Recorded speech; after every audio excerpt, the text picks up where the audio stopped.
join us for these incredible conversations that we're starting to have in the gallery. And I feel really privileged to be able to facilitate this discussion between my amazing panelists and yourself. So we're going to do it a little bit differently. There are not going to be any speeches. I'm going to introduce one of my panelists, and I'm going to kick things off with a question, which each one of them will answer, and then I'm going to open it up to the floor, and we want to hear your questions so that the panelists can answer what your questions are. Then we'll move on to the next question and so on. So the idea is really to have a conversation. Okay. So today we are delving into the intersection of art and therapy, an exploration of how creativity, neuroscience and psychology converge to support healing and well-being and deeper self-understanding, whether through play, canvas, or cognition. Our panelists each bring a unique lens to the question: how does art help us make sense of ourselves and the world? We'll explore the therapeutic nature of creative practice, how the brain responds to visual language, and I'm sure kinesthetics, and how art offers a gateway to emotional and cognitive transformation. All right, so to introduce Kate Shand. Kate, welcome this morning. Kate is a registered art therapist and university lecturer who co-founded the Melville Mudroom ceramic studio with her sister Nina. With a background in psychology and education, Kate uses play as a medium for emotional expression and group healing. Her therapeutic sessions focus on how working with our hands can help quiet the mind and bring us into the present moment. Kate's work with the 3 to 6 project showcases how ceramics can offer displaced and vulnerable children a safe, non-verbal space to process experience and reconnect with themselves. Her practice stands as a powerful testament to how art therapy can restore dignity, foster resilience, and gently open pathways to healing. Karen Basil is also with us this morning. Karen, welcome. Karen is an experienced art coach and art lecturer at UJ, who's worked closely with artists and students over the last 30 years. With a deep understanding of the creative process, she supports individuals through creative blocks, transitions, and moments of personal discovery. Her work invites people to access what she calls the inner creative well, the rich, often unconscious source of intuition and inspiration. Karen's approach is both compassionate and psychologically informed, rooted in the belief that artistic expression can awaken insight, release emotion, and build confidence. In this way, her work beautifully bridges the internal world of the artist with the therapeutic power of making art. And then finally, we have with us Dr. Kurtie Rancher. Welcome, Kurtie. Lovely to have you with us, who's a friend of the gallery for quite some time now. Kurtie is a neurologist, brain health specialist, and founder of Memorability. She works at the cutting edge of medicine, art, and wellness, dedicated to improving brain health, preventing conditions like dementia and stroke, and addressing anxiety and depression. With her background in neuroscience, art, and yogic science, Kurtie brings a truly integrative perspective on what it means to protect and nourish the brain. As a Global Atlantic Fellow and co-founder of the African Brain Health Network, she advocates for accessible, holistic brain care across the continent. Her passion lies in the emerging field of neuroaesthetics, studying how art stimulates brain regions linked to emotion, memory, and healing. Kurtie's work reminds us that engaging with art is not just enriching, it's neurologically transformative. All right, so, find the right thing. Hold on. Okay. All right, so I'm going to kick off with one question, which I'd like each one of you to answer from your experience and through what you've done in your practice. And the question is, in your experience, and I'll start with you, Karen, in your experience, why is painting, drawing, sculpting, poetry, or any other form of creative expression a catalyst for personal transformation and healing? Okay. Can you hear me? Or, do I need this? Wait, okay. Am I holding in the right place? Closer to mouth. Okay. I don't like these machines. For me, it is because it's a journey. It's very much making art is very personal. And that's my thing. Even though you think, okay, I'm going to make something and I'm going to put it out there and I'm going to put it in an art gallery to sell for other people. The very first step is always that personal step. That first mark that you make, finding that thing that you're really interested in. And by finding what you're interested in, you then start traveling into yourself and finding things that make you tick and suddenly realizing, oh, this is what I'm really interested in. So that's how it helps you. Lovely, thank you. And Kitty, you're welcome. So, I think it's a good speaker. That's fine. Do you want to move closer to me? There we go. Okay, so I'll give some of the neuroscience behind what creating art actually does.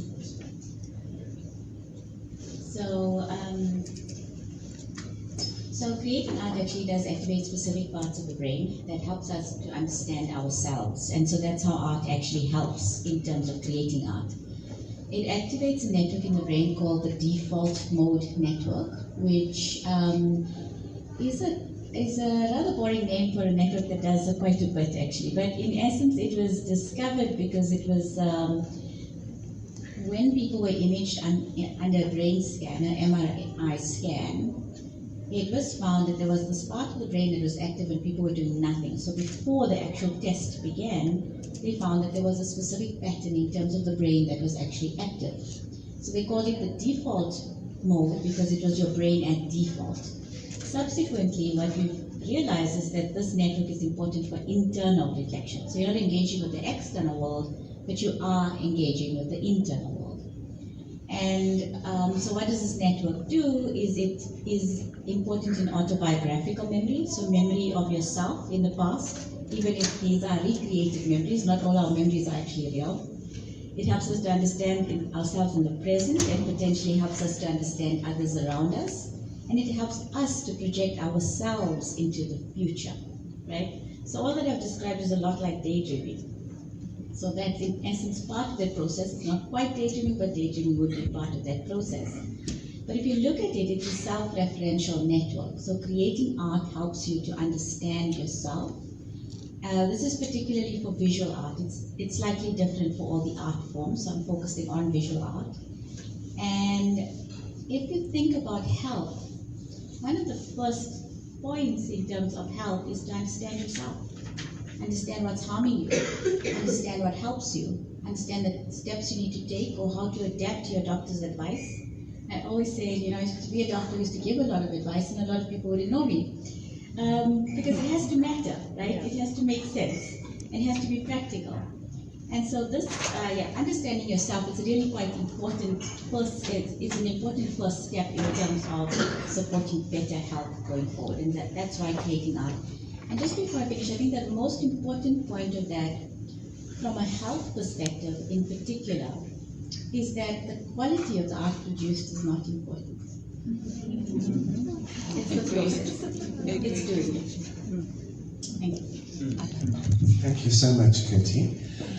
Okay, Kate, so how does sculpting, ceramics, clay, working with clay, how is that a catalyst for personal transformation and healing? I think I've got quite a simple answer. I think when there are no words, art, and in my case clay, and found objects, help with transformation and symbolizing. So it's externalizing, and there's something in front of you, and the medium of clay, it's tactile. You use both your hands, especially if you're on the wheel. But has memory, it's a risky material, things are broken in real life, your play object breaks. There's just a lot of opportunity for self-reflection, for symbolizing, which is very important, and for, I think, what Gertie's saying about learning about yourself.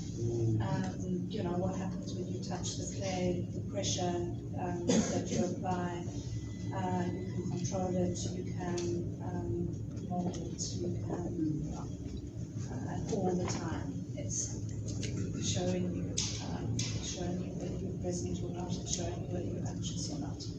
It's showing you a lot. Wow, that's amazing. I would have loved you to carry on there. There are lots of questions. Yeah.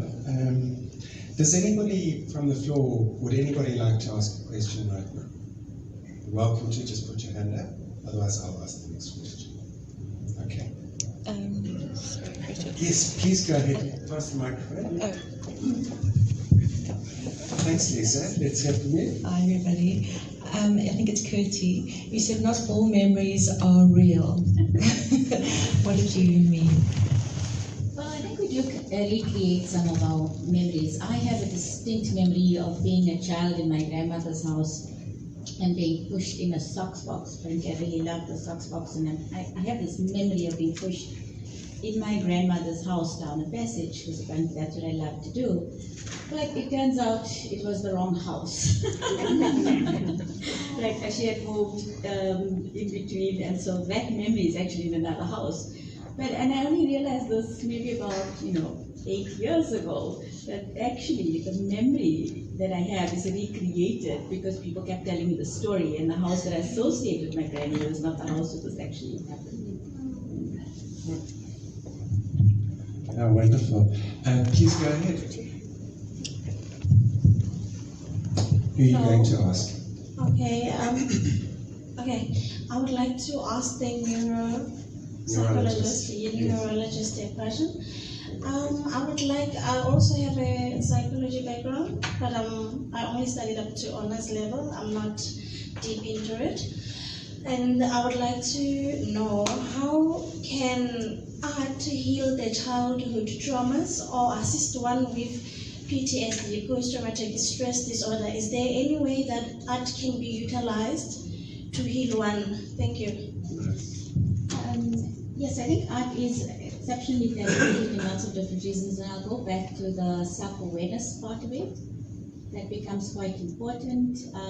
And then what we know about art is that creating art can increase psychological resilience, our ability to cope with stress and then transcend specific stresses, and has been shown in small studies to reduce the markers of stress, such as heart rate, blood pressure, and cortisol levels.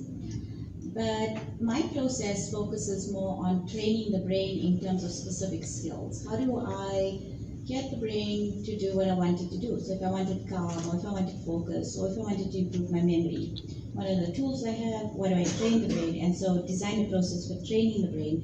But there are therapeutic uses of art, and I think you would be better to answer that. Yeah, I think it's a wonderful question. Kate, would you like to have a go at that? Okay. So perhaps I should just say what art therapy is, which is different. We all come carrying something different. Art therapy is like therapy in that there are two people, a group in a room, but let's just talk about two people for now, the art therapist and the client. And in addition to a usual therapy session, there are art materials available. Sessions last for 50 minutes like they do with regular therapy. They take with talk therapy. And I think what I said earlier, when there are no words, and that's often when there has been trauma, we can make. And with art therapy, there's a witness, there's somebody to reflect. And I know I've been reading a book called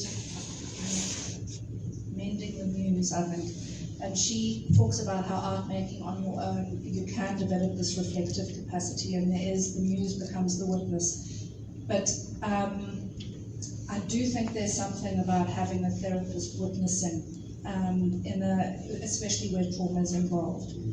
And then the art materials become quite important, that they're not triggering and that they are suitable and appropriate. And art therapy is very much non-directive and client-led, so people find what they need to find, the material they need to work with to make what they need to make in a session. And nothing gets interpreted. It's client-led, and the meaning gets made together with the client and the therapist.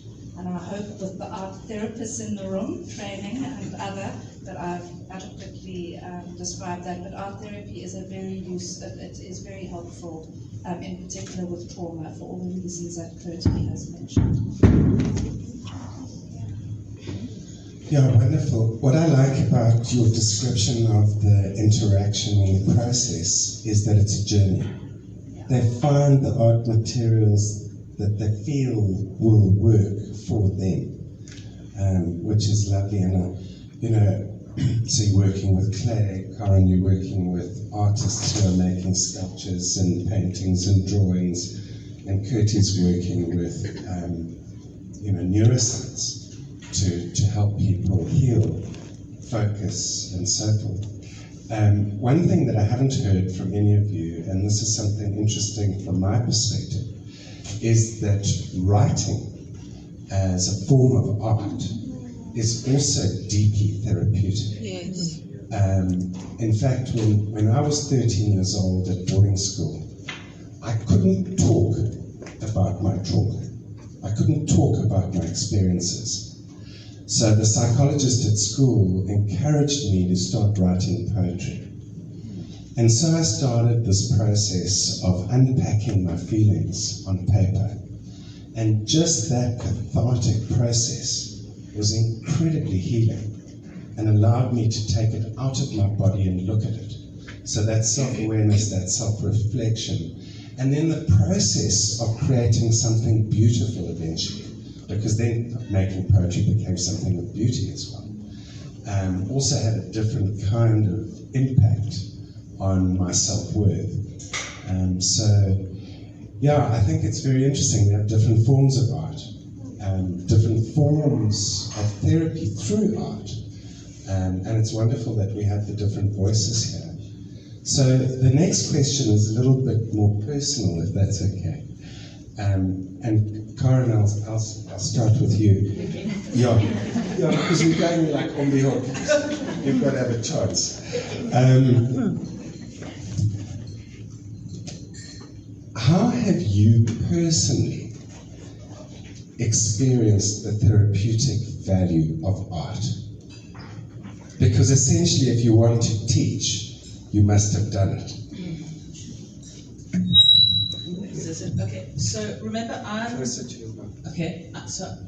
not an art therapist, and I'm not working with the brain, and yet everything that they're saying is making sense to me, but on it's a more personal level for when I work with people, and it's almost undiscovered. So, I mean, I know even for myself, I have a friend and we work in a studio together, and I always say, well, that's my therapy, going for that one day and simply just making. And sometimes I make a good piece, sometimes I don't make a good piece, sometimes I say, yes, other people can see this. And I also find that then working with other people, letting them know that it's okay. It's actually about the process, about the making. And then the surprises happen, those aha moments. And then you go, oh yes, this is a really good art piece, and it's going to lead me into a direction of somewhere else I want to go. And that I've also found with students. So they're struggling with something, and then you're going, just keep working with it, and you'll find, I mean, I call it treading water. I say, don't drown, guys, just keep making. And then that moment arrives where you go, this is actually what I want to say. And slightly different from, because I'm working with people who do want to put their work out into the world, it is very important to have that moment where you're saying something that you want the rest of the world to share. But it's got to be something that's really true to you, and I suppose that's where I'd say the therapeutic side is. It's connecting with that message that's this is the true message I want to tell. It's not that other thing that I keep thinking I should be telling. And it's the making and continually making that you reach that point.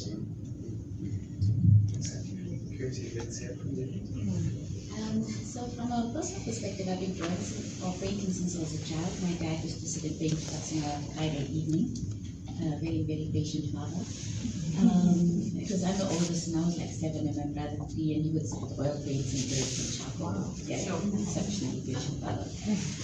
And then they took us to art galleries and craft markets, etc. So there's always this exposure. And then I will say, even in terms of the temples that I would be going to, including my mother's or grandmother's, temples had all these different art forms as well. But when I started medical school, I used drawing to understand concepts, but also to understand value of what I'm doing in terms of medicine, and just, it's a privilege actually, to be able to do what I can do. And then I do neurology, and it takes over your brain in terms of when you're specializing. That's all I read, that's all I do, and that's it. When I finish neurology and I'm interacting again with galleries, the aha moment is visiting these galleries and understanding the impact that art is having on me. So even though it already had that impact, it's not that it did not have that impact before. It's now with a different insight in terms of, oh, I understand how it shifted my perception. Literally, I was aware of it, And then finding there was this field called neuroaesthetics, where they were looking at the brain and science, and it's like, oh, it was just incredible for me to understand that. And so that was the moment for me in terms of why I'm doing what I'm doing. Awesome. Thank you. Ed, personal transformation, right? It's always a difficult question for me to answer. But I'll start by making it easy for myself. I think I'm grappling, now that I've recently qualified as an art therapist. I'm teaching at UJ, I'm working as an artist, I'm teaching people at the Novel Mudroom how to work with clay, and I'm working on various research projects. So that's quite a lot that's going on. And I'm trying to find my way in this space. Like, I'm never going to be one thing. There's always going to be different parts to it. To my whatever. Somebody got a word for me there? Okay, but so I just needed to say that first. My daughter's here with me today. We experienced a very traumatic loss in our family about 14 and a half years ago. And I started making stuff, literally as a lifeline. I didn't know what else to do. I had a friend who said to me, you're going to survive this because you're going to make something. And I started making something, and it helped me to survive it. And that's my journey towards becoming an art therapist. And I've never had art therapy myself. My supervisor's an art therapist, and I told her about this talk, and I've had my own journey with art as a way not to heal, because I hate that word. It implies to me that we're going back to the state before that needed to be healed. I think it's more about mending. And yeah, okay, that's enough. Thank you very much. Yeah. And we tend to think things are done, and it's not. Life is an iterative process, constantly, continually chipping away at that beautiful person that's yourself. But thanks so much. All right, question? Yes, you are. My name is Johnny. I work at the intersection of commerce, technology, and culture. I know that all art is not equal.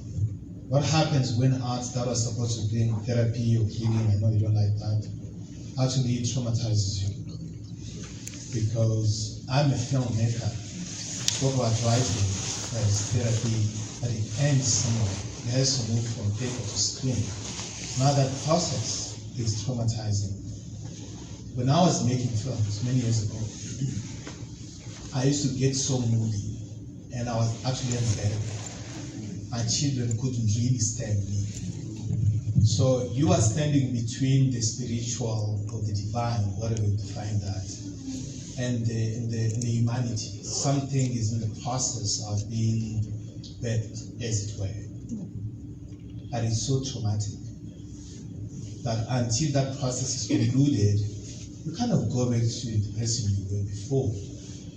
So different from clay-making, filmmaking, even though it's a collective effort, there is a person who kind of carries all that burden for everybody.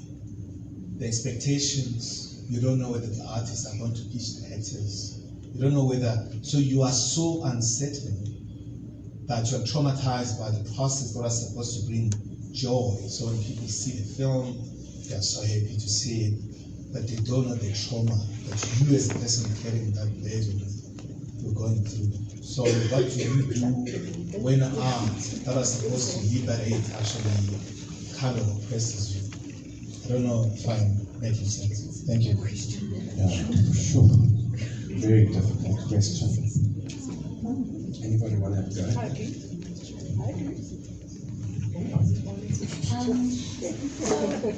I don't think all art is healing. I think I'll go just to visual art again, but I understand in terms of, it can be, let's take music. Let's just take music because it's easier. If I think of music, I can have music that makes me feel calm. I can have music that makes me feel happy. And I can have music that just absolutely distresses me. And if I go one step further, and if I think of noise, if I think of sound, we have specific alarms because a sound can actually trigger alarm, right? It can trigger anxiety, panic, warning, versus a sound that could trigger calm. And it's the same thing with a visual stimulus. So the stimulus is neutral, and then we have how we're going to process it. And the way we process it is going to depend on our experiences, our memories, what we went through, why does that relate, why do we relate to it like that, why is it traumatizing, or why is it healing?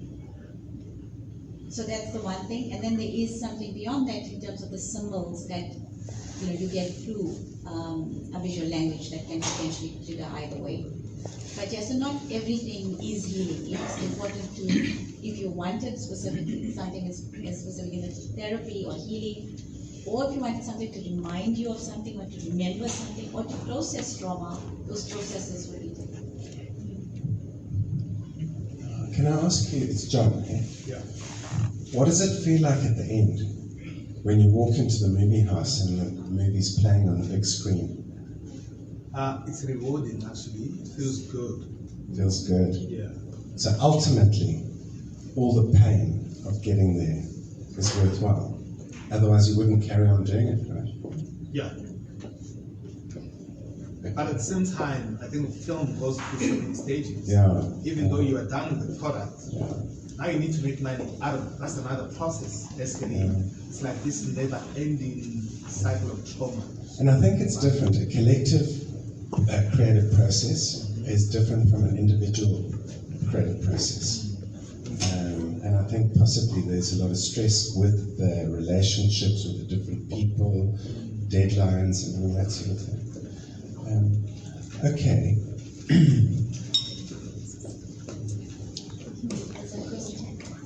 Yes, go ahead. So my question is around the unconscious mind, and pardon me if it was already discussed because I walked in a bit late, but perhaps this is for the neuroscientist in terms of the unconscious mind and what we believe of the unconscious mind, or know of the unconscious mind, and how art is able to access that, if at all.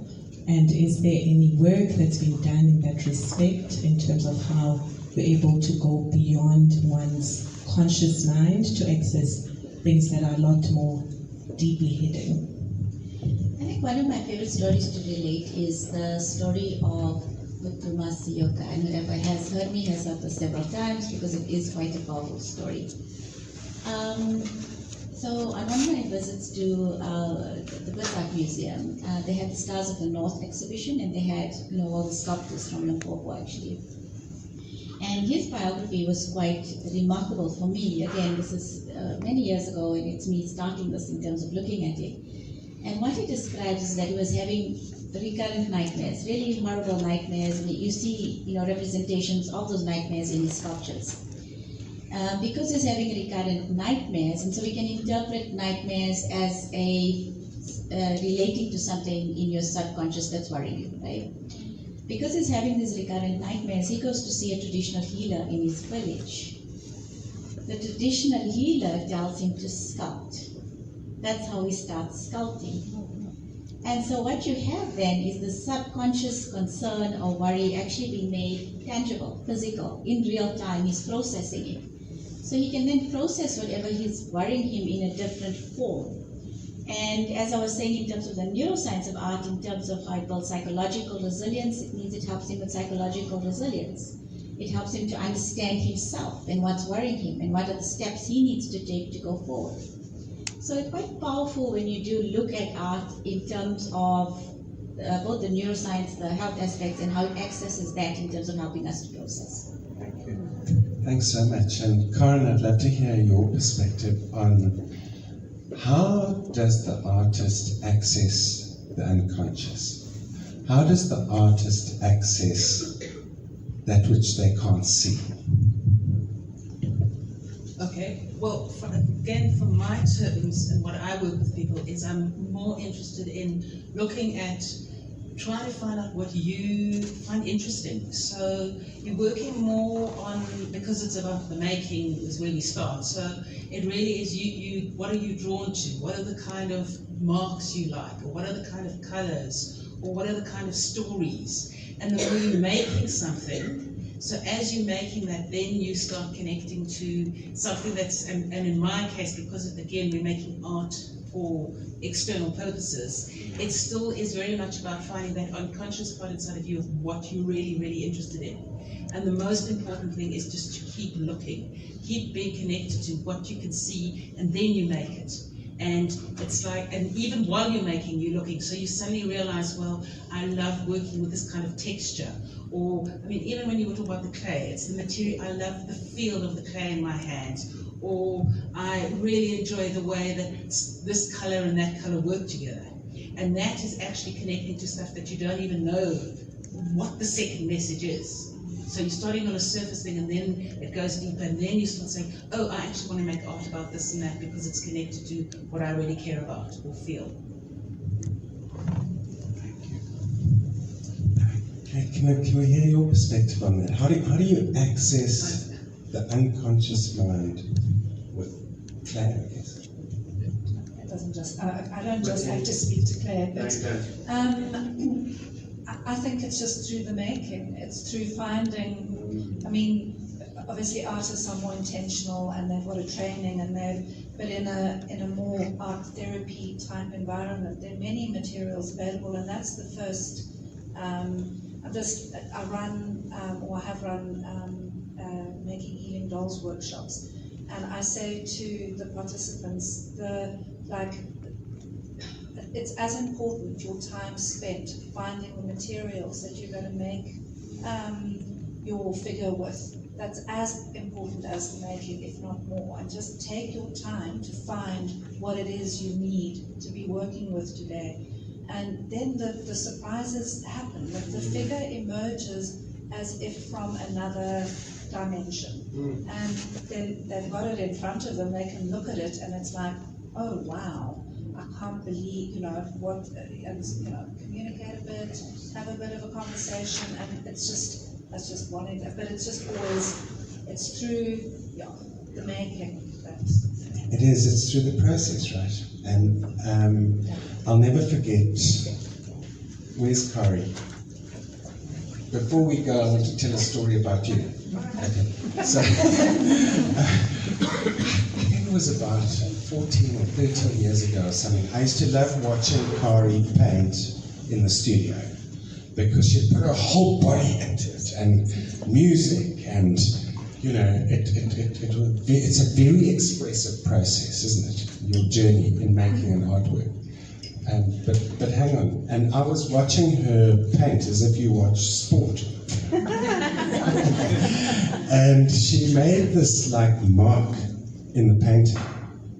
And being a little bit of a perfectionist, I said, what have you done? You just messed up your whole painting. She said, just wait, hang on. Okay. And then she goes into the mark and she starts opening the mark up. And of course, a new painting emerges, right? And I often use with my students, because I'm an emotional intelligence trainer and coach, I often tell that story to people who want to be too much in control. It's like we judge ourselves. We stop ourselves from creating because we're judging ourselves.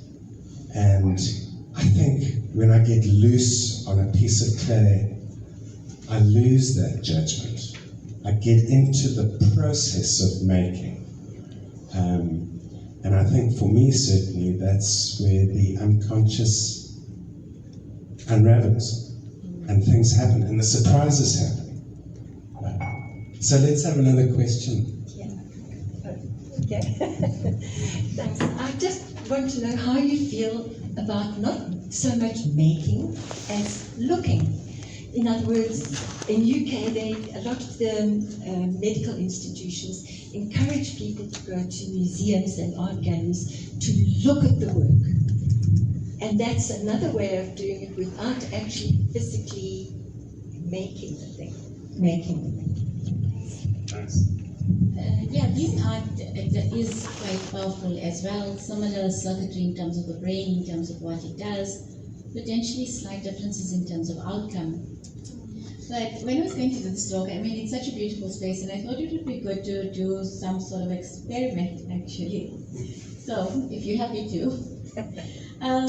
But there's such beautiful artwork, and I thought one of the ways to actually show, because it has similar impact in terms of psychological resilience, markers of stress, understanding self, depending on the artwork, and depending on how you relate to the artwork.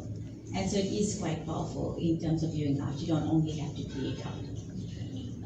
But I thought as an experiment, it would be good to actually view the art behind us, perhaps these two here, and to just look at the art, and maybe everyone, we can give a minute to just look at the art and thoughts or emotions or words that come into your mind as you're looking at these two pieces of art, and to just try and understand. So I'm going to give you a minute. I don't know if somebody can time for me, and then we just understand what people think of it, and that answers the question. So we don't need the mic for this.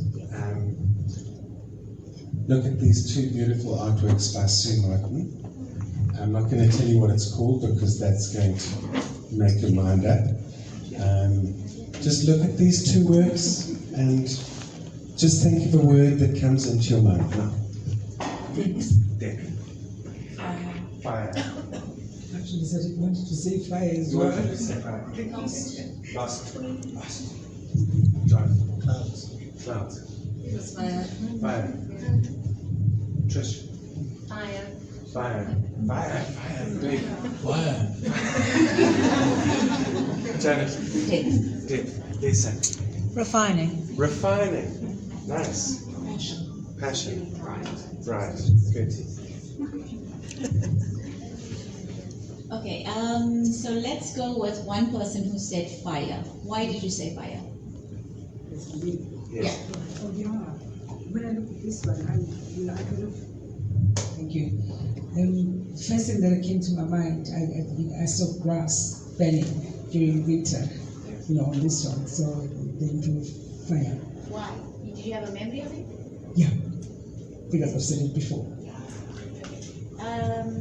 You said I said fire fire. because I grew up close to the slopes of Table Mountain, and I remember the fires as a boy and the flames. I can see the flames and the height of the flames, which were 200, 300 meters away from my home. And my father was saying, we might have to pack up and leave. And the house was full of smoke. I was about 6 to 8 years of age. So I can see fire here so clearly. You had said something else. Depth. Why depth? Because you can see through the fire, through the flames, into other stuff behind it. And why? Why did you say it? Sorry. Because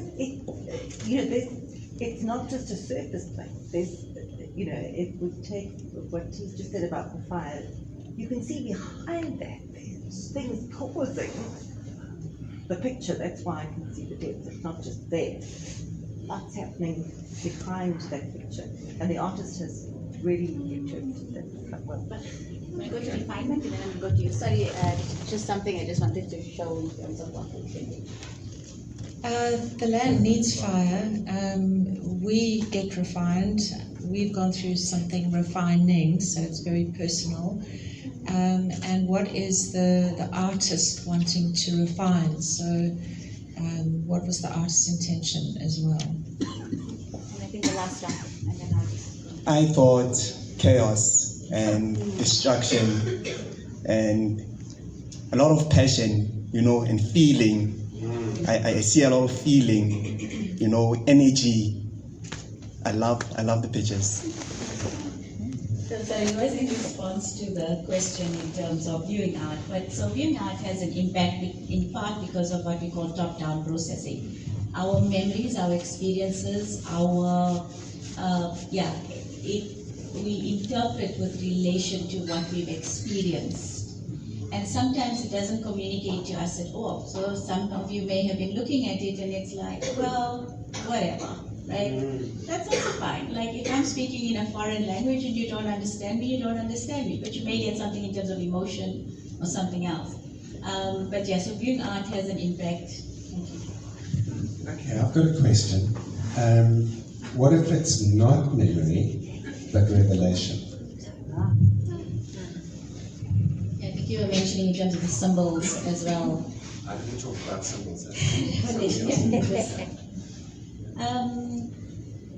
Yes, I think visual language would, I look at everything in the brain, but I'm completely aware that it may be something beyond the brain as well, right? So I interpret everything with regard to the brain because that's what I do. This is where my focus is. But in terms of interpretation of art or revelation, if you look at sacred art forms have always, in all traditions, employed symbols, colors, specific combinations to actually encourage a specific process. And those are varied depending on what the process is. One of the clear examples is yantra images, those geometrical, specific colors, specific shapes, designed in a specific way. And there was a specific science to it as well. I don't know where it is currently in terms of it. In terms of what the outcome was that they were trying to encourage, whether it was something sacred, whether it was that you learn better, whether it was that you have better relationships. So there was something tangible, but then there's something beyond that in terms of what the sacred art is trying to do. No, that's awesome. I've seen images of sound creating sacred geometry shapes. And sound is a very interesting thing we could also talk about. I feel personally that a painting has frequency. There's an energy that comes off a painting, which is different to an AI-generated print, where you don't feel anything. So I don't know what you guys feel about this, Karen and Kate, but the energy that's put into the painting, do you think it resonates a frequency? And do you think that impacts the viewer? I need time to think about it. Okay, well, again, my whole issue is about authenticity. And I think that this energy that you're talking about is connected to authenticity, because this is just how I believe that if you're making an artwork that really is connected to you and connected to something that means something to you, as opposed with AI is our most extreme version, but we as people can also make copies of something. So we can be, you know, we've got so much technology today, and we've got skills where you know someone who's really, really technically good, but all they keep doing is copying an artwork that already exists. There's no energy. You can look at it and you can go, oh, that's cool, I like it, it's a nice decoration for my wall. But when everyone looked at this, there was fire, there was energy, there was something, and it's about reaching that authentic moment in you and trusting that if you trust your own authentic moment, other people will see it. And that's where the energy creates, and that's what makes good art. Just a weird thing I want to say. Years ago when I was in Europe, I was at this very odd house where they had loads and loads of artworks, and they were all on the wall together. And there were just certain ones that leapt out, and I was sitting with my sister, we were trying to work out why did those leap out. And in the end, it was that feeling of authenticity. They weren't copies of something, and they just had this hum to them. That's the only way I can describe it. And that is what makes great art. Love it. Absolutely love it. And often when we have clients in a gallery and they're looking at a piece, I'll say to them, can you reserve judgment? Can you step back and look at this without judging? And that's interesting, because when you suspend judgment, you can have a proper interaction with the artwork. Okay. I would like to hear from the audience, because there are a number of art therapists here, there's some artists, bunch of artists here. I want to hear from you guys how you use your art as a therapy. Who would like to answer that? Yes, Paula, okay? Yeah, I did art at school and loved it. Did graphic design, which is very linear and in the box, but not free and fine art. And I got to my 50s and decided, heck, I need to play again. I've been too boring. So I got a couple of friends together at my dining room table and said, let's play. Let's bring whatever we've got, put it together and have some fun. And it's been, there's the three of us here at the moment and my daughter, and we just play, and we've had the most, I mean, it's not art therapy, but I'm here for that interest because I think it's way better therapy because we're all at different ages and stages, and we share our experiences and our art, and it's beautiful, and some of it's great and some of it we want to throw away. We paint over a lot of canvases, but it's such fun, and I encourage anyone who... And what has it done for you personally? Well, it's given me the confidence to paint again. Absolutely, and now I'm so confident, and we're doing... Sorry, I'm so nervous, I don't know why. I hate these things as well. And we've actually done a body study this last 6 months, and we've taken pictures and portraits of ourselves, and we're all painting ourselves, which is very scary. So... Anyway, that's what it's done for me. It's made us accept our warts and all, our wrinkles and everything, and it's really fun. Great.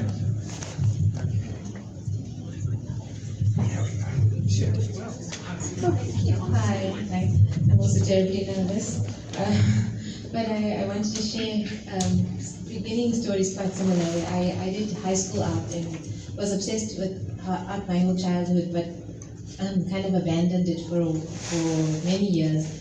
And then 4 years ago, I had a really bad head injury, and I couldn't even speak for a while, and had constant pain.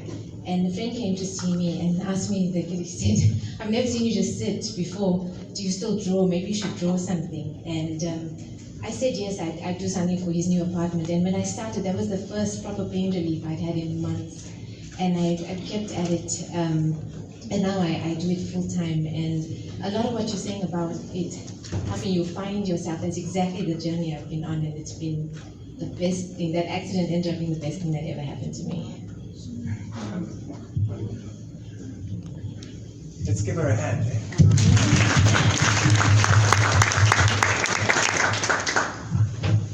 You want to talk? I would just like to. Yes, you're allowed to talk. I would just like to share something. Obviously being in this gallery space all the time, about people responding to the art and about what Dr. Curti was saying. It's not always in the making; it can be in the looking. And just an example of that was the end of last year. We were at the Scope Art Fair in Miami. And we had Andrew Inchebele's works up, and his works speak very strongly about colonialism, about layering of time, about past experiences, and what is the future. And we had a journalist come through, she was from the Caribbean, and she sat in front of Andrew's works, and she just started weeping. And she said how much his works give voice to the stories of so many people who've not been able to share their stories. And I think for us it was just a very moving experience as well. Thank you. Can I ask a question? Hiding back here. Yes. Hi, sorry. I work with traumatized children from very, very hard places. And one of our biggest struggles is access to things like art therapy, access to any therapy, let's be honest. And so I was curious, so I mean obviously we can do as much as we can in our actual space of just letting them create. But things like, and I'm not talking about AI, but things like online creation, if they have access to an iPad or something like that. I want to get art therapy and I want to get it to as many kids as possible, and it's really hard. But things like creating online, I mean kids love things like Minecraft, where they get to build things. And a lot of my kids build amazing things on that sort of platform, or drawing on a tablet and stuff like that. Does that access the same parts of the brain? Does healing happen in that way? Is there benefit to that? And is there ways that we could get something like art therapy more accessible for sort of a bulk? I work with lots of traumatized kids. Thanks. I'm neither of you, so I'm only going to talk about actual personal experience, because I know people who have major sensory issues, and what I found with those kids is Minecraft, and I'm trying to think what the other one is that you can use on your tablet. They actually became really more creative, and what then happened is that they then went to paper. But they couldn't start on paper because they couldn't deal with the texture. And they couldn't touch, whereas it was almost like the computer world was the safe space, and they felt comfortable and safe, and then they got so amazed by their creativity that they were able to step on. And I have no idea how that fits into what you guys know. It was only based on watching.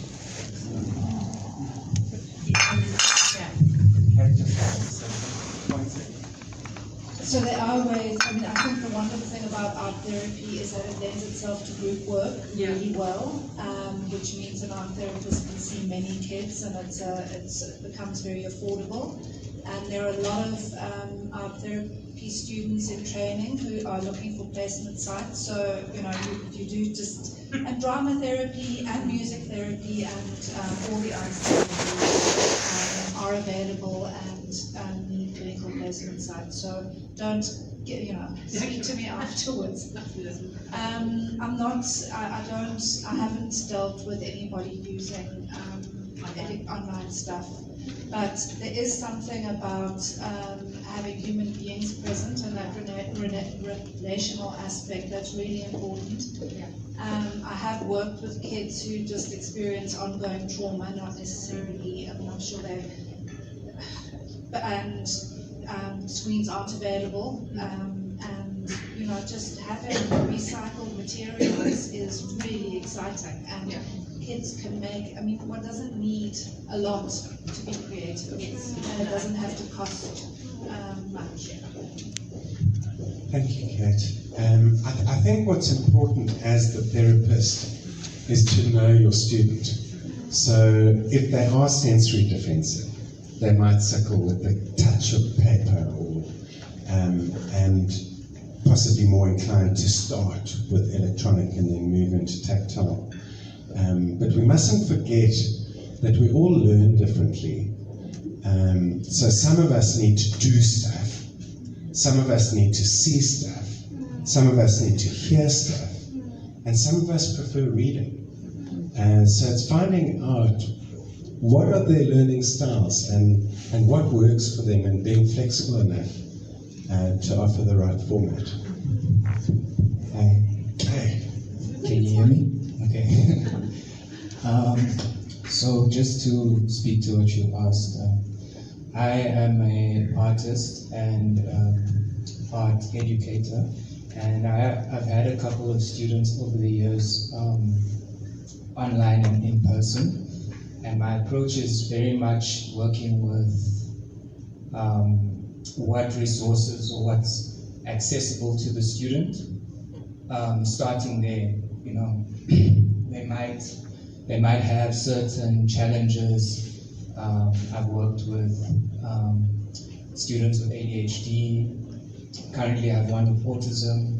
So, to sort of gauge where each student is coming from, where they're at, what they have access to, and then to get creative with, because that's what art is about. Get creative with what you have before thinking that you need oil paints, prime canvas. You know, there's all sorts of things that people throw away that they feel is trash. And as an artist, your job is to see the value in things that people might throw away. And so to also just go back to the question on how, as a maker, as a creative, as an artist, how you sort of access that therapy that is within your practice. I think it's very much the consistency of your practice, the ability to show up even when it's difficult and embody what you're trying to do. So even if it feels difficult to make one line, to just do it every day, is really how I try to embody what I'm doing, and also accessing the body in different ways. So it's not just about the visual side of things. How do I train my body? How do I train my mind to still be in a space that when it's time to create and it's time to hold space for others to create, you have a practice to lean on. So yeah, thank you. That was beautiful. Thank you very much. Yes, please. Okay.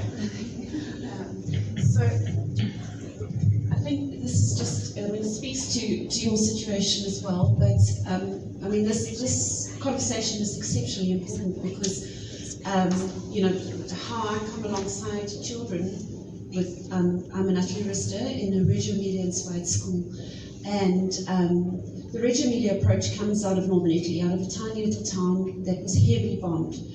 And a group of parents wanted to establish an education system that would ensure that children would never suffer the atrocities that they had.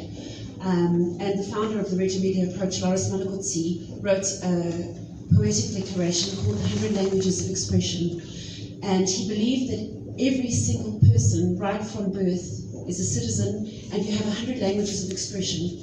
So it's not just your verbal, your non-verbal.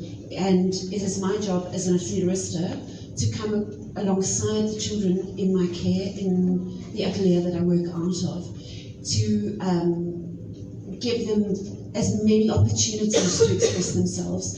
And what I want to really encourage you in is that these 100 languages, which people are talking about, are spaces that unlock children and unlock healing.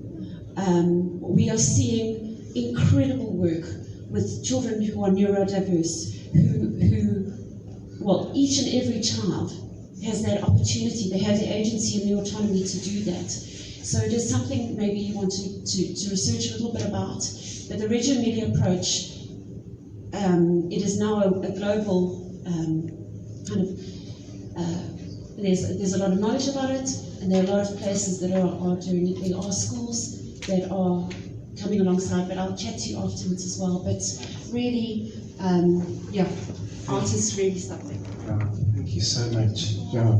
If we dig beneath the surface, we start finding all sorts of angles for self-expression, for self-discovery, for self-improvement, and so on. Yeah. Okay. Are there any other comments or questions from the floor? Yes, you're welcome again.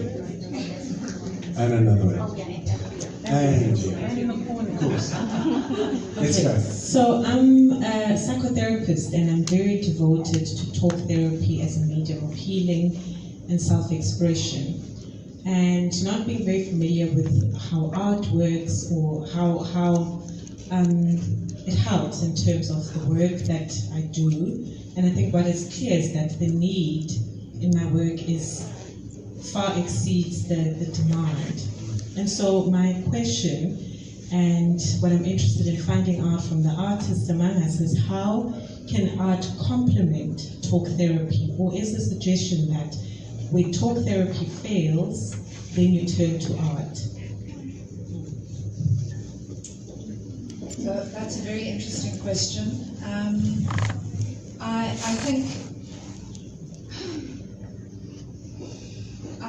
think that, yes, perhaps when talk therapy fails, you move to an arts therapy before giving up completely on it and just doing your own art making. But so I wouldn't, I don't think it's something that I think people are drawn to art therapy. And some people are drawn to art therapy, and then they must find it, and other people are drawn to, I don't think one is better than the other, or it's just, and in some instances, especially with children or with people who find verbal expression difficult for whatever reason, being able to make and create as a way of expressing themselves is fantastic.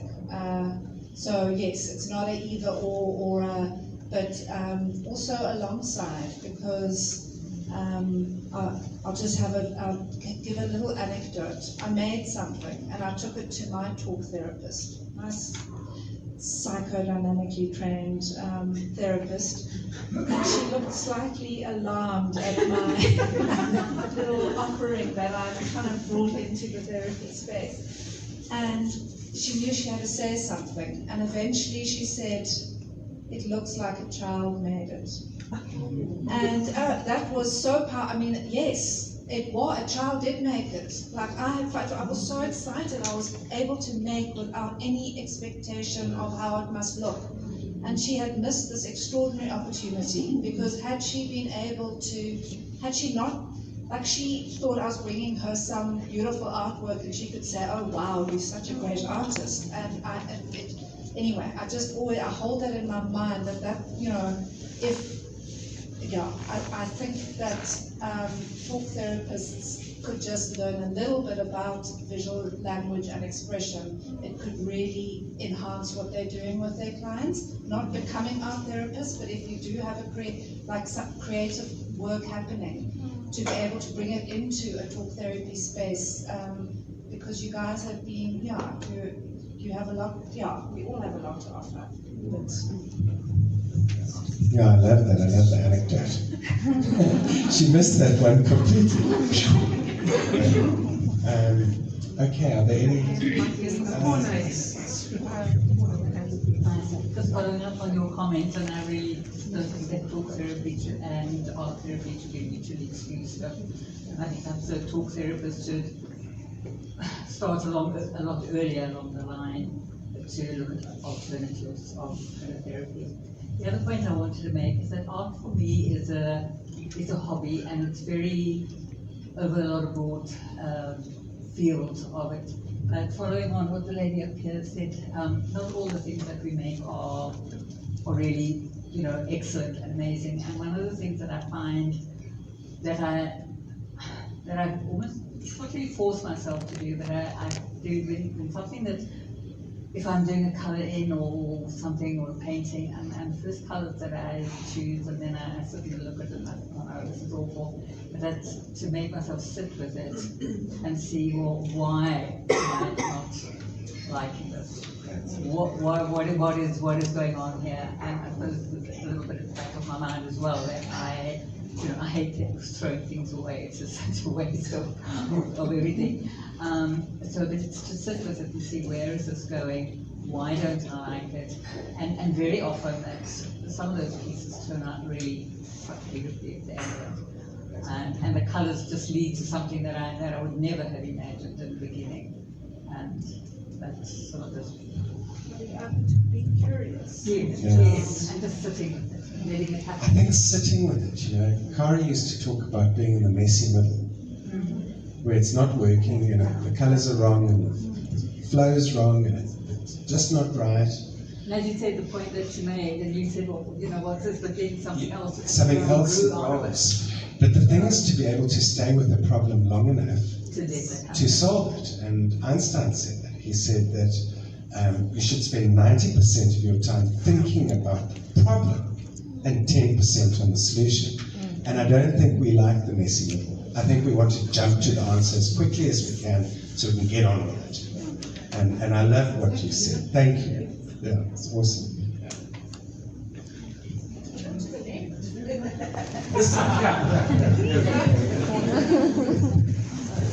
Thanks. I just want to share a little anecdotal story. I've been associated with Arthur Bale's fabric shop in Linden. Some of you will know the fabric shop. And over the years, I've observed time and time again how women mostly, but men as well, come in for art therapy. They come, they go, and they touch every fabric, and then they go to the wool department and they touch every colour. They just have to.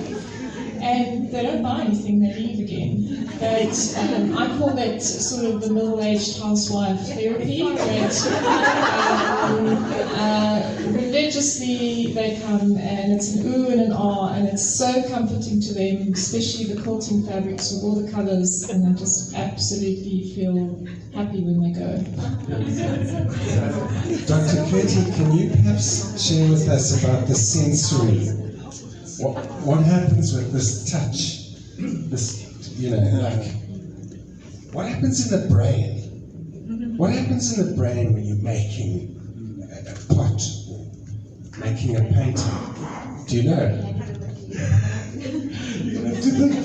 Yeah.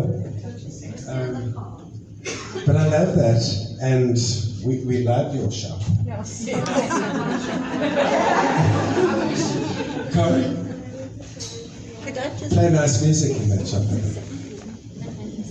Could I just go ask ahead. what your views are on movement, dance, and the therapeutic movement, value of dance, movement in time and space? Yeah. Shall I show you? I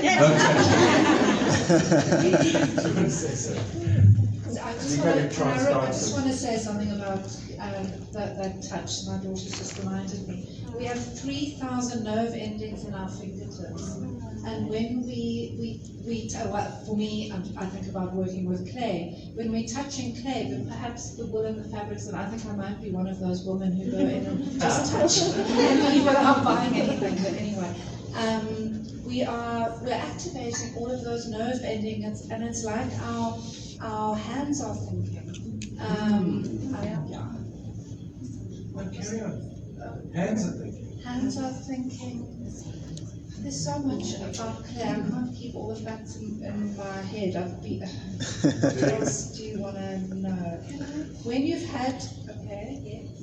I just wanted to ask, can I ask something? Yeah. Or follow up on a question. In terms of the embodied art, I'm sorry you can't hear me, I'm on social media, but in terms of the embodied art, I think it's also because they're psychosomatic, we hold trauma in our body, and we carry what we've experienced, right? Like, it's not just the mind going through the trauma, it's the body as well. So it carries it. And I think the embodied art, dramatic art, to vocalize and to sing and to performative arts, just moving your body.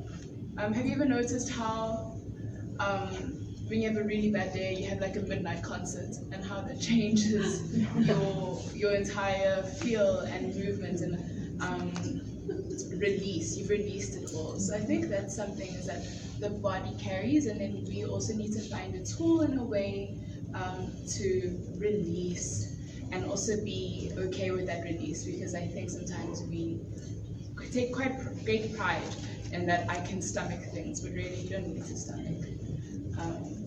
But that's just 2 cents, and I just wanted to ask then, follow through with Dr. Curti and our panel just in general, when it is released, and just that the pathway of like mind, soul, and then gone, just that pathway.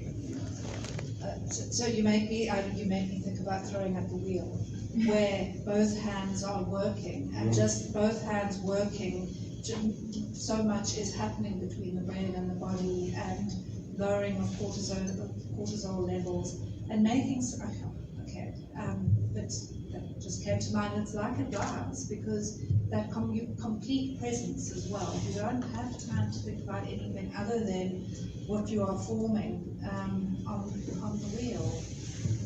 And would you like to say something? I think just on dance, there is a field in neuroaesthetics that looks at dance and the impact of dance on health and on various markers in terms of the brain. I do bring everything back to the brain. But in terms of there's different elements in terms of movement, and also music, and then the impact of music, and the impact of this physical communication that happens. And so what that does in terms of allowing for connection, and then the value of connection for health, and the impact of connection on the brain. So there's lots of different elements that dance does have, also cognitively challenging for some of us. And so also in terms of then training the brain and how that potentially helps in terms of the brain and brain health. I know you're a dancer.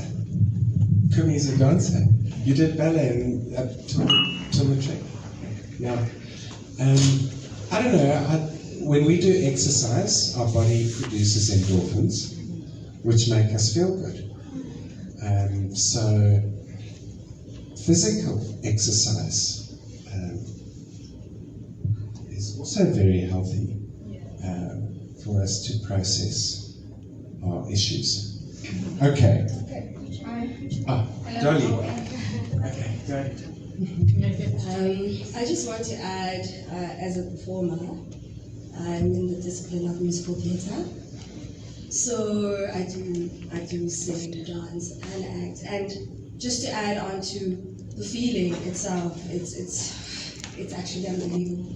But as a person who also receives, from an audience point of view, it's also a sensory thing for the audience to receive what we give. So it's so, what's the word? Symbiotic, yes. So endorphins, everything runs well. I know I'm at my best when I'm on stage, meaning my person is at my best. I'm happier, I'm more relieved, I'm in the space, I'm present. So my life functions better when I'm on stage, when I'm doing what I love. But it's also a prison, because you get addicted to that. You get addicted to the feeling of that release. And so it's also a spiritual burden when you don't have it. And then you chase it. So I'm in the process of learning how to create that for myself in the spaces where I'm not getting paid for it, for instance. Well, you don't have to be on stage. No, I don't have to be on stage. But yeah, it's a release and a burden, but it's the most rewarding thing I've ever had to do in my life. Wonderful. Thanks so much for sharing that. Nadumo, would you like to say anything in terms of what happens to you when you make an artwork? Does it make you feel better? Yes, it does. Right. Go ahead. Just because you haven't seen me at the back.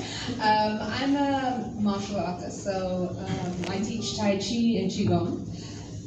So just in terms of movement, Yeah, my experience, I've trained for about 30 years. It's incredible in terms of brain health, because I've worked with clients who have mental health illnesses, women who have experienced trauma and violence, because some of the violence women will never be able to speak about.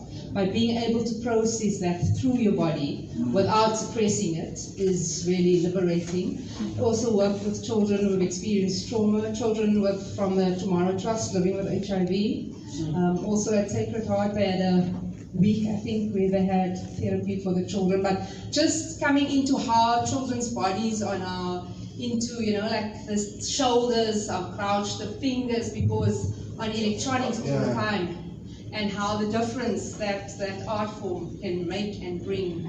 But just also in terms of my own experience of healing and what the art form does. It's the one thing that gets me out of my head. In fact, most people, by doing martial arts. And there's a lot of research by the Harvard Medical School on the impact of Tai Chi and yoga.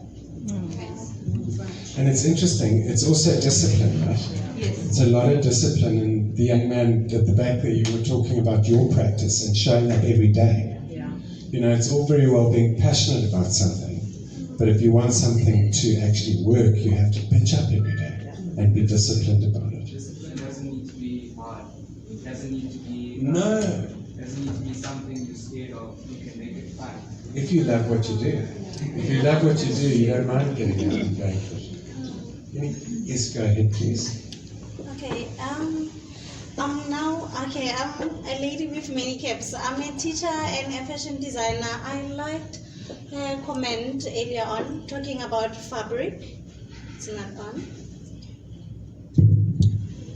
I liked her comment when she was talking about fabric. So I have a best friend who has childhood traumas, which led her to end up having problems with relationships that she's in, like she has trauma bonding issues, codependency, attachment issues. She's very clingy, over clingy, to a point whereby the partners that she dates end up taking advantage of her, obviously. Now, this is how I assist her in using fabric. She was neglected a lot, and she's been through a lot when she was young. So I designed her garments that are very soft. I use a very soft fabric, like your blanket that is very soft, like cat-like soft. So when she touches that garment, somehow it's soothing to her, so she finds comfort in that. So that's how fabric can also heal an individual. And now I'm also a teacher. I'm a high school teacher. This is how I scout my learners even. So whenever, because they have shortage of language teachers in my school, they didn't give me creative arts. I'm teaching Setswana and LO. But there's always a way I find to get my learners to create. They are from poor backgrounds and they've also been through a lot. So this is what I do. Whenever there's an assignment, I would request them to paint their cover page to make it very colorful. And the best one, I reward them, positive stimuli, right? Positive reinforcement. I reward them with a chocolate or snack or something. Now, when they draw that thing, I call them and I show them to the class, the impressive ones. They are all impressive, but I will ask them, is there a way we can turn what you've drawn, what you drew here, into something tangible? That's how we can use wood to interpret what they have drawn on the paper, on the cover page. And that's another work. I sell those things to people and fellow teachers. They decorate with a piece of wood that comes from a piece of paper. Talking to that woman at the back who was talking about finding material. Everything or anything is a material. There are learners who use even broken tiles. They use those broken tiles to form, to get what they've drawn and put it into, remember they are different. Others can draw, others create with their hands, and that also helps me bridge the gap because we have a problem with learners with learning barriers. And they have no space in the society. And I'm teaching in a rural school, there are no art schools in there. So this is how I help them make a living from the work of their hands, whereby they turn the piece of paper that the other learner has drawn into something tangible that we can decorate with. And then there's a lot. And then also I have weaknesses. I suffer from depression and anxiety. It's hereditary. So I'm also short-tempered. And then my partner is into yoga. So I learn mindfulness through yoga. He teaches me how to be in touch with my emotions. Because, yeah. It's basically anything. I'm not perfect, but yeah, we are getting there. So Thank you. Yeah, thank you. You know what I love about your story, and I love about everybody's personal story, is there are different ways of getting there. And, you know, as an individual, you're going to find your own way of healing from trauma through creativity. And there are 100 different languages of expression, which is incredible. You know, so I think you guys should hang out afterwards. I think you should speak to Karen. It's in her heart to help rural schools with art. It's your thing, right? Do you want to say anything about that? Okay, this is my other sideline. Is this on? Yes. Okay, I am also a lecturer at UJ for PGCE, and I have this dream at the moment, and it's what I want to create, is getting art to rural areas, because I've got all the people that are trained to be teachers. And I'm working on something, so get hold of me, and I'm going to try and find a way for us to come to you. Okay. Nice.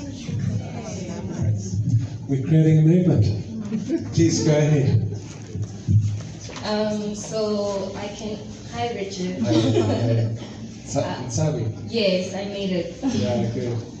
So I can definitely attest to how there's a lot of healing in art. I am not, my art is not as great as the art you see here, but it definitely is an outlet for me, especially when I'm feeling overwhelmed or just mentally exhausted. That's how I express myself. There's times where I surprise myself. I'm like, wow, my mind did that. I literally let my mind just take over. So I've definitely found a lot of healing in that. I do therapy as well, like every Friday, where I also find healing. But I feel like with the therapy and the arts, they both serve different purposes, or I don't know, like there's a lady that spoke about how sometimes the trauma is in the body. Yeah, so sometimes I feel like a sense of relief. Like I feel so relieved, like that heaviness just sort of goes away. I do gym as well. Also serves a different purpose in terms of like the endorphins that are released after gymming. Yeah, and also just getting in touch with myself. I definitely get to know more about myself using art. And yeah, there are some pieces where I feel like I can hang up here. Okay, sorry, thanks so much. But thank you so much. Today was very insightful. I learned a lot. And yeah, thank you. Right, wonderful. Have we got one? Yes, you're welcome. So this is talking to the question of fabric as well. I don't think you realize how many seeds you planted. So there's a theory that in the same way that each person has a different range of what they need physically, so we need a different amount of calories, for example, sensorily we also have a bracket that we operate within. So some people can be sensory seeking, other people can be sensory avoidant. And the idea is that we can regulate using our senses. So by touching fabric, we're getting that input, we're getting that sensory regulation. It's a source of something that is stimulating us and allowing us to get back into that range that we want to be in. Whether that's looking at something, whether it's hearing something, you intrinsically know what your body needs in order to be within that range of sensory tolerance. So, yeah. you answer that first? Okay, that's it. Medical question. But it's wonderful the way you put that. Thank you so much. Yeah, I'm sensory defensive, so I struggle with labels and things like that, and I never realized I needed to get within my range. It's always just so much, like noise and scratch on my skin and stuff. But when I become hyper-focused, then I feel none of that stuff. I'm completely taken with the journey of creating something. And I think that's also the wonderful thing about art or writing, is the sensory world moves into your imagination and off your skin almost, because you're so engrossed in what you're doing. And that's my response to that. Go ahead. Can I just Yes. sort of Colleen, right? Yeah, that's right. Yes. Say something or ask a question or whatever. A bit of a curveball. I think I'm a practicing artist. I've taught art at a tertiary level. I find, and now Karine knows me well, I find that sometimes my art making causes my trauma. Wow, Okay. yeah. Okay. And so Like John. I identify that gentleman. But my question and my point is, now listening to that young lady as well, talking about, and you seem to know what you're talking about. And there are professional people, whether they're therapists or psychologists or whatever, involved with all this sort of thing. How does the man in the street know how to, how does he know how to come to where I am in my sensory universe, as it were? Like you spoke of, you sensitive to labels, and so you've come to know this. I'm 900 years old, so only recently am I discovering who and what and how I operate. So where does the young child, where does the young person, the man in the street know? How does he find? Maybe he or she hasn't got access to art therapists, Well, to that's psychologists. So what happens to them? It's a great question, because how do we bring this kind of learning and awareness into school education? Yeah. Because essentially that's where it should be happening. And from an education point of view, what do you think? Well, again, ask me. I can't. I don't know.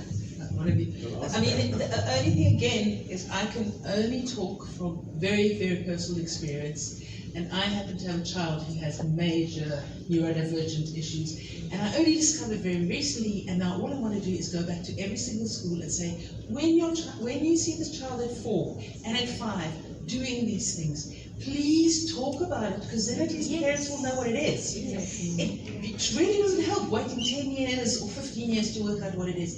And then I was talking to someone in education about it, and they said, well, the problem is the teachers aren't allowed to go and tell the parent that, oh, your child's got something wrong with it. But it's like, if we all were more aware of it, we could all talk to each other. And that's what another thing I do. And I go around and I tell everybody, and I say, this is what happened to me. If you're feeling that you're unsure about what your child's doing, start asking questions. And therapists exist. They're there. Go and take your child and let people see, because I think that's the only, so going back to, yes, it obviously depends on money, it depends on accident, where we are with privilege, but as many people, if you can just keep saying to people, these things exist. Yeah. And they really, really, and they seem to be going back to the joy of our computers and what you were saying, I think our computers are making it worse. Yeah. And so everybody in school needs to know that these things exist. I think I just give this lady a question, because I think she I think she responded to that. Yes. That's To what this, she or is it responded. a separate thing? Okay. I think she might have to respond to it. So I'm Wilhelmina Makandeli, I'm a neurosurgeon. And we happened to start the Capital Art Fair in Victoria because of everything that actually picks up on what you stated. It's very true that there's an unfair correlation that's proven in economics and healthcare and social studies between resources, lifespan, and more importantly, awareness and having the capability to access from one being able to just buy art and have it in your environment. If your ability to have the resources to buy the material to create art. Because yes, it is true that you can recycle, etc.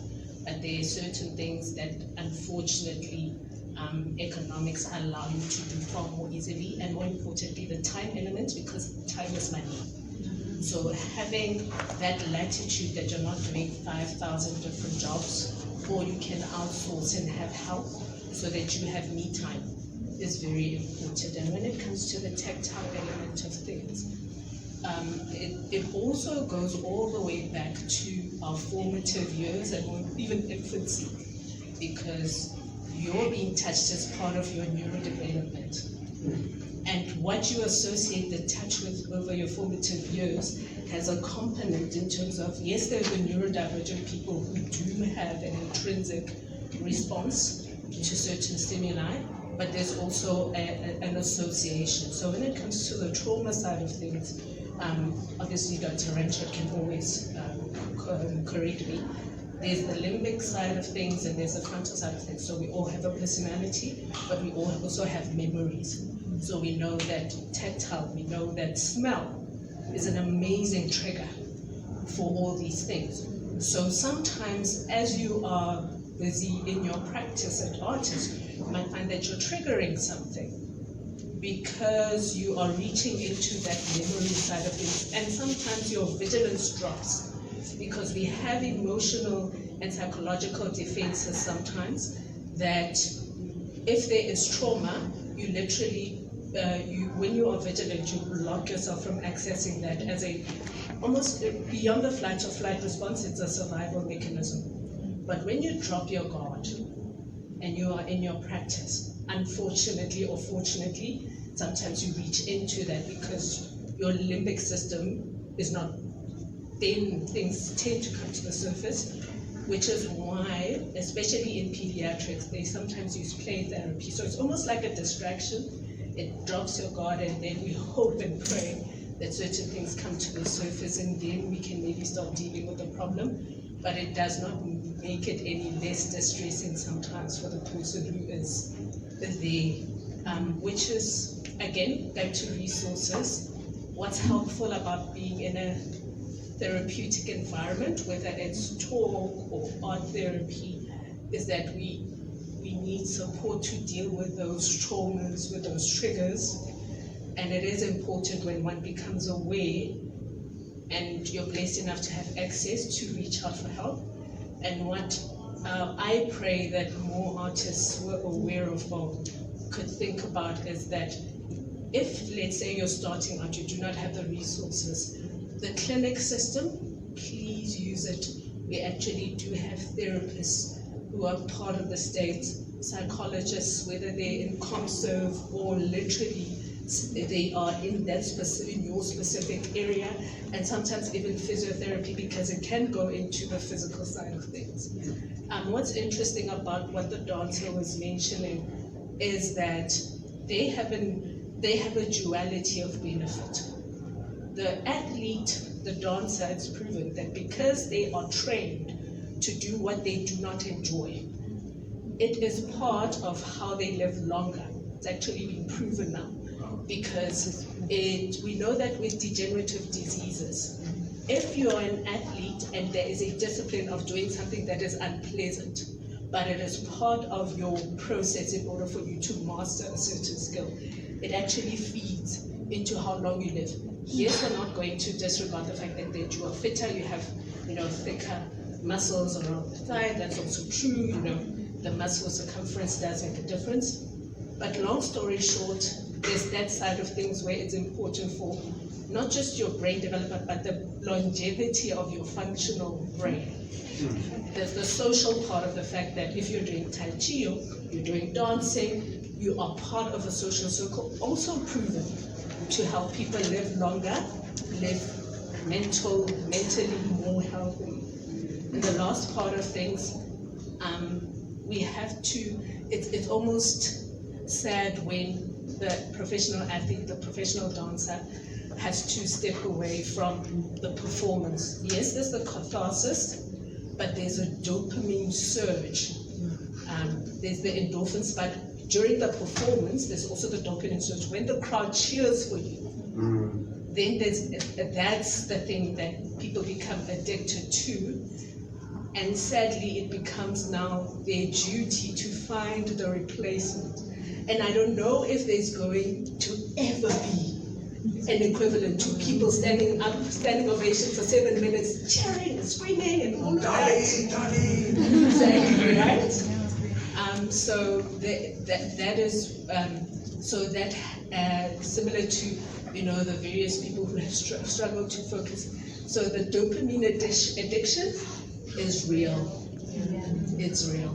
Good luck with that.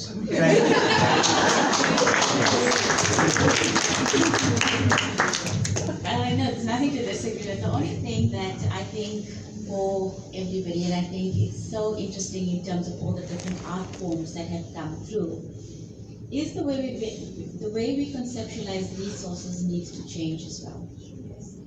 So, in terms of speaking of the man on the street or speaking about lack of resources, in part it's because how we've defined what resources are, right?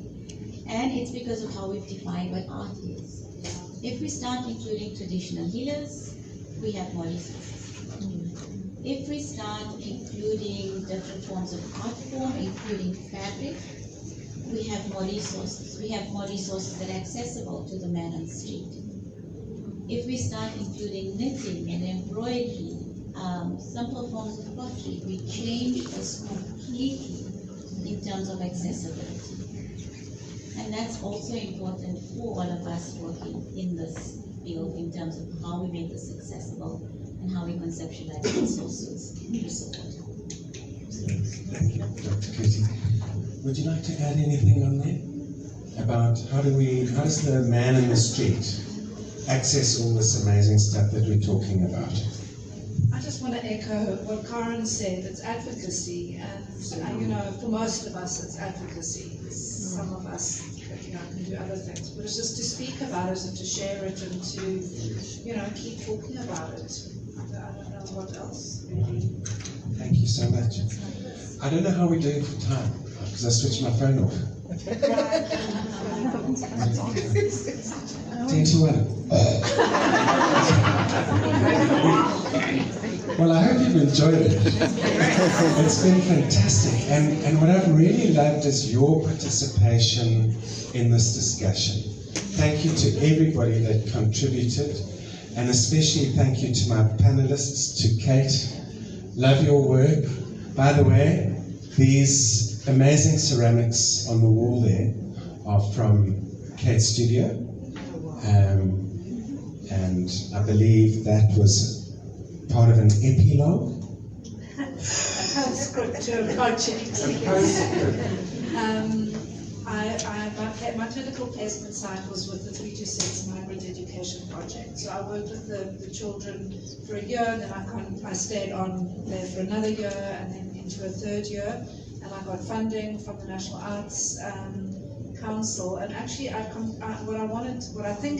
what I started out doing was a ceramic response to working with that particular community, and then it evolved into a project with the children. So my sister and I, she's a ceramic artist, I'm the art therapist. I think you can tell the difference in the boxes, who made which. But anyway, we